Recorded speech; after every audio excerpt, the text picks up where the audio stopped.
చేతులను సైడ్ నుంచి కిందకి దించండి. ఓకే, రెండు చేతుల పైన నమస్కార స్థితిలో ఉంచాలి.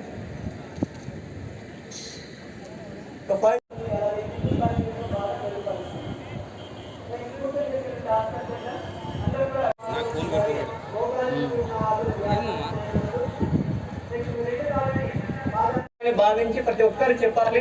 ఇది చెప్పడం వల్ల మనకి ఎనర్జీ లెవెల్స్ అనేది మనలో బాగా ఇంక్రీజ్ అవుతాయి. కాబట్టి ప్రతి ఒక్కరు కూడా నాతో పాటు అందరు కూడా 3 సార్లు చెప్దాం. దేవాభాగం యథా పూర్వే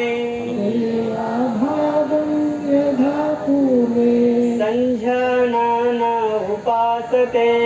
ఓకే, ఉదాహరణ శ్వాస వదులుతున్నారు, కిందికి దించాలి. 2 కాళ్ళని కిందికి దించాలి, కిందికి కాపాలి. లెఫ్ట్ ని రింగ్ ఫింగర్ తో లాక్ చేయాలి. రైట్